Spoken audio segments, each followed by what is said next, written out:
Falsely Accused Day, 9th of September 2023. Spoken Injustice was there. It was a day of unity and support for a common cause where strangers from all walks of life came together to make a difference.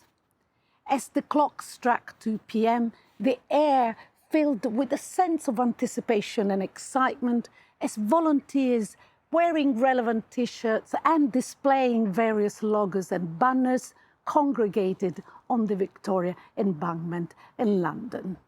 As the logo displayed a criminal justice system on its knees, which contrasted with the shiny revolving New Scotland Yard sign. People shared stories, forging connections that transcended their differences.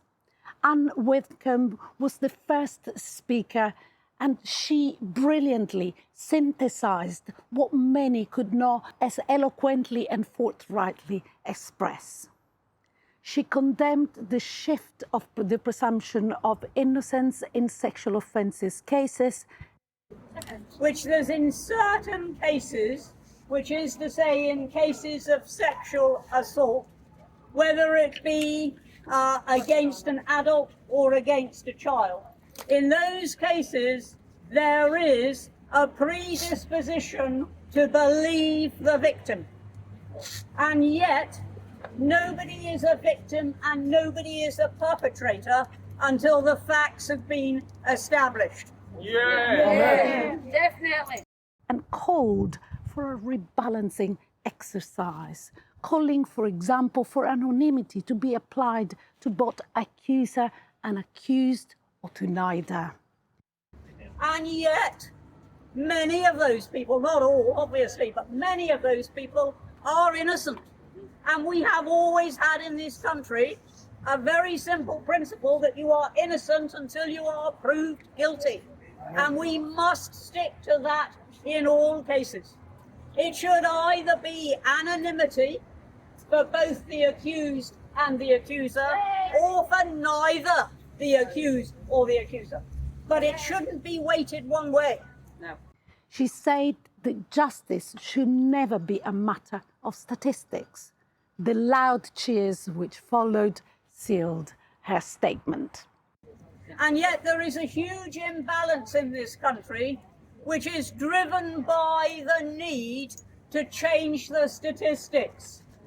Now, to me, justice has never been a matter of statistics. No. If 100 people make an allegation and 100 people are telling the truth, then 100 people should be convicted. Yeah. But if 100 people are telling a lie, then nobody should be convicted, and nobody should say, oh, but we must get at least 20% convicted.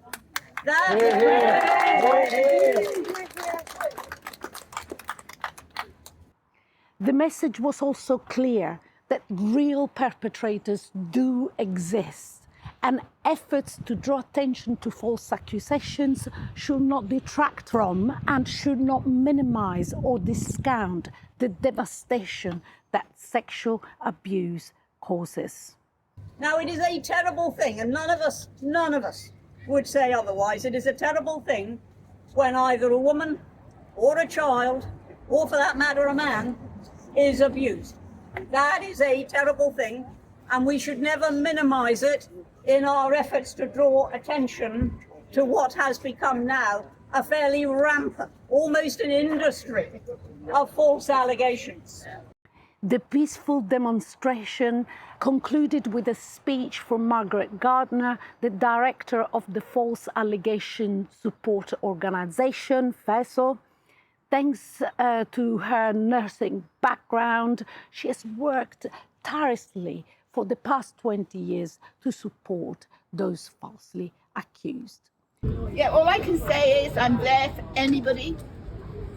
And it's brilliant that Sheila and Lynn, who's up in Liverpool, and we mustn't forget all those outside Liverpool prison, have managed to get 16 countries involved in Fab Day.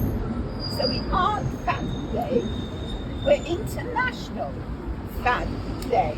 And thanks to the Twitter, we are getting more and more encouragement and people talking to FAD.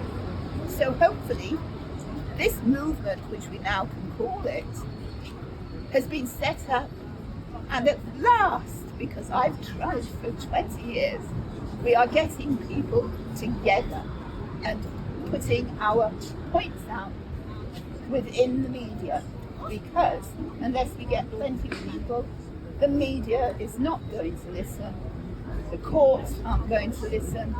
The faces of demonstrators glowed with hope and determination, reminding everyone what can be achieved when we come together. As the event concluded, hugs, tears, and heartfelt thanks were exchanged among strangers turned friends. This day of unity served as a reminder that when strangers unite with empathy and purpose, they can create a world of positive change. It left an indelible mark on everyone present, a testament to the incredible things that can happen when people come together for a common cause.